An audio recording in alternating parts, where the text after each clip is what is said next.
Ben en fait, si on veut y aller là, pour bien comprendre tout ce qui s'est passé cette semaine, je pense que c'est par là qu'on pourrait peut-être Oui. commencer, avec le fait que c'est depuis janvier 2023 que la Colombie-Britannique, c'est quand même ici là, des drogues qui font objet de l'exemption fédérale. Là, ok, on parle de crack, de cocaïne en poudre, de héroïne, de morphine, de fentanyl. On parle de MDMA, l'ecstasy, de méthamphétamine. Bref, depuis janvier 2023.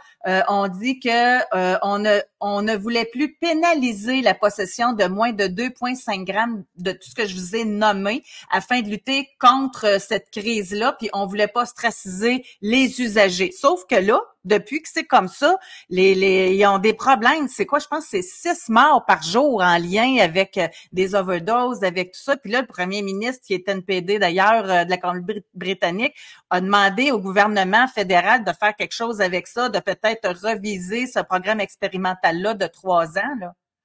Lorsque les libéraux ont légalisé le marijuana en 2016, ils avaient dans leur carton de décriminaliser toutes les drogues. Et cette décriminalisation-là reposait sur une approche médicale renforcée. Donc, on dit aux gens, on ne criminalisera plus la possession simple de drogue, des drogues dures. Pensons à fentanyl. Vous êtes en possession d'un once de fentanyl, vous pouvez tuer 20 personnes avec ça. Si vous êtes en possession d'un once de marijuana, vous ne tuerez pas grand monde. Donc, les libéraux ont mis à peu près dans le même panier toutes les drogues. Donc, il y a un projet de loi actuellement au Sénat pour décriminaliser toutes les drogues. Entre-temps, la Colombie-Britannique est aux prises avec le fentanyl depuis des années. Problème qui s'en vient vers l'Est, parce qu'il y a de plus en plus de morts à Toronto, de Oui. plus en plus de morts au Québec. Donc, la Colombie-Britannique a dit, ben, on va décriminaliser, on va arrêter d'avoir une approche légale par rapport aux drogues, on aura plutôt une approche médicale. Donc, on a décriminalisé les drogues sur un projet pilote, en attendant que le gouvernement... Pour 3 ans. Et là, le problème était l'inverse. On a encore plus de morts parce que là, les gens consomment des drogues dans les parcs, consomment des drogues dans les hôpitaux. Il y a même un médecin qui a dit à une infirmière, t'es mieux d'avoir un retrait préventif, t'es enceinte, et les gens, ce qu'ils consomment ici, peut avoir un risque sur ton fœtus. Donc, c'est des problèmes très, très graves. Et là, la Colombie-Britannique a demandé à Trudeau, s'il vous plaît, reculez sur la décriminalisation. On a plus de morts qu'on croyait. L'approche qu'on adoptait, on pensait qu'elle était bonne, mais elle n'est pas bonne. Et là, c'est Toronto qui a fait une demande de décriminalisation sur son territoire. La mairesse de Montréal aurait une volonté de le faire. Donc, je pense qu'il faut regarder ce qui se passe actuellement. Mais il me semble que le premier ministre, par contre, de l'Ontario a dit qu'il ne voulait rien savoir de ça. Hein? C'est ça. Le problème, là, il y a un problème entre Toronto et le maire de Toronto et le Park Street à Toronto, le premier ministre. Donc, en partant de là, Pierre Poilievre, qui fait une tournée du Canada depuis qu'il est élu, on le sait, il fait des très bons rassemblements. Il est dans les maritimes. Il se promène, comme lorsqu'il est au Québec, il se promène. Lorsque des citoyens dans un restaurant ou sur le bord de la rue qui manifestent, il va arrêter, il va aller les saluer, leur dire c'est quoi cette manifestation-là. C'est des gens qui manifestent contre la taxe du carbone. Sauf que la roulotte qu'ils ont, qui les abrite, c'est une roulotte que le leader de ce groupe-là a acheté un ancien camionneur qui était à Ottawa et sur lequel il y a un sticker de suprématie, je ne sais pas lequel, peu importe. Et là, immédiatement, les médias qui accompagnent Pierre font 1 + 1 = 2. Donc, si Pierre a arrêté auprès des gens qui manifestent contre la taxe du carbone, qui sont dans une roulotte qui a ce sticker dessus, ça veut dire de Pierre Golonne. Exactement. Ça veut dire que Pierre appuie les groupes extrémistes blancs et les gens qui sont racistes. Et racistes. Alors que Pierre a marié une immigrante du Venezuela qui habite le Québec, qui parle 3 langues, on pourrait dire que comme raciste, là, il aurait marié une blanche. Bon, peu importe. Et là, cette information-là arrive donc aux mains des libéraux. Pierre, lundi matin, la première question qu'il pose à la Chambre des communes, c'est de dire à Trudeau, qu'est-ce que vous allez faire avec la demande de la Colombie-Britannique de reculer, de cesser ce projet pilote-là et de criminaliser les drogues plutôt que les décriminaliser. Et là, Trudeau, plutôt que répondre à la question, évidemment, a dit, ben voilà, on a devant nous un leader qui côtoie des groupes extrémistes. Là, ça part. Pierre fait le doux, revient, repose la question. Il a posé la question 4 fois à Trudeau. Et là, le président aurait dû intervenir en disant à M. Trudeau, s'il vous plaît, répondez à la question. Mais le président a laissé les choses aller. Oui. Donc, le premier responsable de la pagaille, c'est le président de la Chambre des communes. Et là, tout à coup, une fois que Pierre n'a pas eu de réponse, il a dit, écoutez, de laisser mourir des gens en prison, c'est WACO, pas en prison, mais dans les hôpitaux. De laisser les gens fumer et mourir dans les parcs, c'est WACO. On a un premier ministre qui est aussi WACO.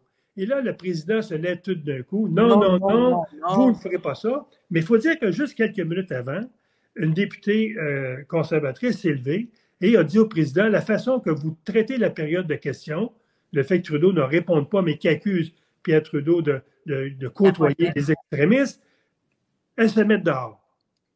Donc, Pierre, lui, il n'a pas réagi sur l'événement, mais il est revenu aux questions que je vous ai posées et à l'étiquette qu'il a donnée à Trudeau.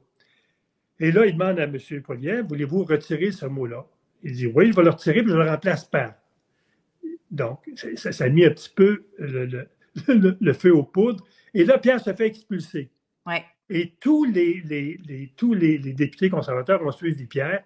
Donc, la période de questions s'est déroulée qu'avec le Bloc, le NPD et les libéraux. Ouais. Et le Bloc, en plus, qui sont allés dire que c'était une décision avec du gros bon sens.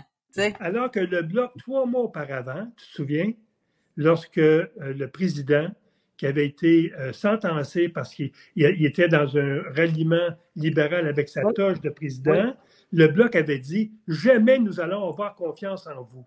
À la première occasion que le Bloc aurait dû manifester sa non-confiance et sortir de la Chambre avec les conservateurs, il a fait plutôt le contraire. Donc, c'est un geste, à mon avis, très hypocrite de la part de Blanchette, alors qu'il dit noir, alors qu'il avait dit blanc quelques mois auparavant. Ouais, on pourrait peut-être y revenir tantôt du jeu du Bloc de s'accoler beaucoup mais il reste quand même qu'une heure après la période des questions, 4 ministres libéraux se font poser la question par les médias et ils répètent les mêmes accusations que Justin Trudeau.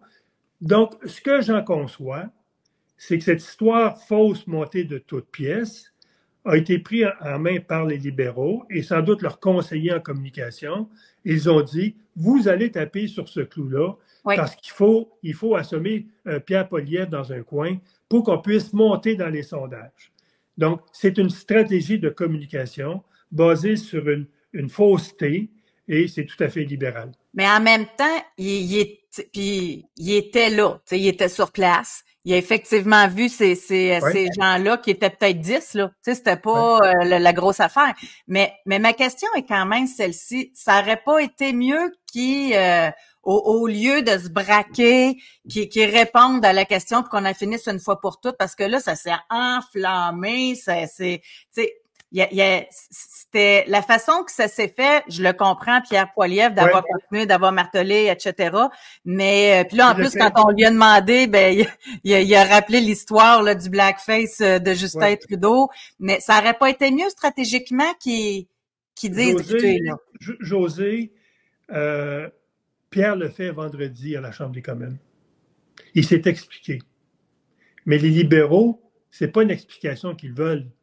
Ce sont des accusations qu'ils veulent porter contre Pierre pour que ça porte dans les médias. C'est leur seul objectif. Ils ne veulent pas avoir des explications que Pierre peut donner qui étaient bonnes. Pierre, il le dit, j'ai rencontré un groupe, puis je leur parlais. Est-ce qu'il a vu l'étiquette ça ou là? Je ne le pense pas.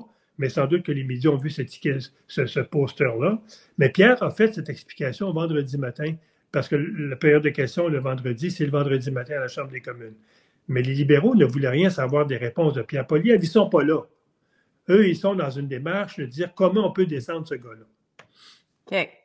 Puis, maintenant, tu sais, parce que ça, maintenant que ça a été dit, que c'est identifié, est-ce que vous pensez que ça va rester collé à Pierre Poilievre, tout ça? Tu sais, parce que ceux qui sont déjà pro-conservateurs, d'après moi, ils voient la joute, là, ce qui est en train de se faire. Les indécis, là, pensez-vous que ça marche, cette stratégie-là, de le montrer comme étant un radical? Tu as raison, chez les conservateurs convaincus, ça n'aura pas beaucoup d'effet. Est-ce que ça va avoir de l'effet sur les nouveaux conservateurs qui nous viennent du Parti libéral? Parce qu'on sait que les libéraux, par rapport aux électeurs de 2021, ils ont perdu 42, dans le dernier sondage, ils ont perdu 42% d'électeurs, les libéraux. Et de ce 42%-là, 22% ont migré vers les conservateurs. Donc, c'est certain que ça peut représenter un vote qui peut être à risque si un chef d'un parti est toujours dans des situations comme celui-là. Donc, je suis convaincu que Pierre, veut dire, comme bonhomme très intelligent, a dû réfléchir à ça, puis a dû dire, bon, la stratégie des libéraux, ça va être de me coincer dans le coin. Il faut que je fasse en sorte que des événements de même ne me mettent pas en contradiction par rapport à ce que je fais, ce que je dis. Ça, je suis convaincu que ça, il y a déjà une réflexion qui s'est faite chez lui, et il va être prudent parce que ça va être la stratégie des libéraux. C'est évident que la seule stratégie qu'ils peuvent avoir pour faire remonter Trudeau dans les sondages et faire descendre Pierre, parce qu'on le voit que ce sont des vases communicants actuellement, ces pourcentages-là, ça va être d'attaquer la crédibilité du chef du Parti conservateur, qui est plus populaire que la crédibilité du chef du Parti libéral. Donc, si c'est leur stratégie, donc il faut que moi, comme chef, je me mette une certaine veste, une certaine cote de prudence sur moi. Puis il faut que les gens qui m'entourent, lorsque je vais faire des tournées, puis que je vais rencontrer des groupuscules, que je sois blindé par rapport aux gens que je vais rencontrer. Mais ça volait pas haut. Tu sais, pour quelqu'un parce que je suis à peu près certaine qu'il y en a plusieurs qui s'intéressent à la politique, mais là, ça a tellement été comme publicisé qu'on a pu voir l'échange, on a pu voir comment ça s'est passé, puis tout ça. Puis de voir la façon de faire de Justin Trudeau, là, c'est notre premier ministre, de pas répondre à la question, de revenir tout le temps sur essayer de faire passer Pierre Poilievre pour un suprémaciste blanc. Ça vole pas haut, hein. Est-ce qu'on est dans notre plus bas présentement ou ça a déjà été comme ça aussi avant? C'est pour ça que je te disais tantôt que la faute principale appartient au président de la Chambre. Le président de la Chambre a comme mandat de maintenir un décorum et faire en sorte que l'opposition joue son rôle et que le gouvernement joue son rôle. C'est une période de questions-réponses. Alors, quand quelqu'un, un premier ministre ou un ministre, ne répond pas du tout à la question, mais qu'il y a une intervention complètement à côté, qui risque d'allumer un baril de poudre, le rôle du président, c'est de s'assurer qu'il n'y a personne qui allume cette mèche-là.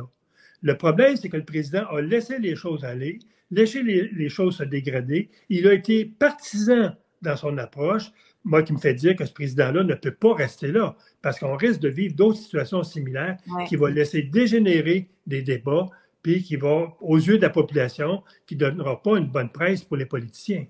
Puis dans les médias, à part Radio X, puis c'est pas parce que je travaille là, il y en a pas beaucoup qui donnent les faits tels qu'ils sont. Et même Luc Berthold, qui est des conservateurs, était avec Dominique Moret, puis il disait que le mot WACO, là, il a été utilisé une douzaine de fois dans le passé, puis ça a passé comme du beurre dans le poêle, là. Fait que donc, le président de la Chambre, il est peinturé pas mal rouge, là. T'sais, pas mal rouge. Ça ressemble... parce que WACO, ça veut dire c'est un peu sans génie. Cinglé. Ben, même pas. Si vous allez dans le dictionnaire anglophone, puis vous écrivez WACO, c'est un peu comme quelqu'un qui est un peu un innocent, dans le fond.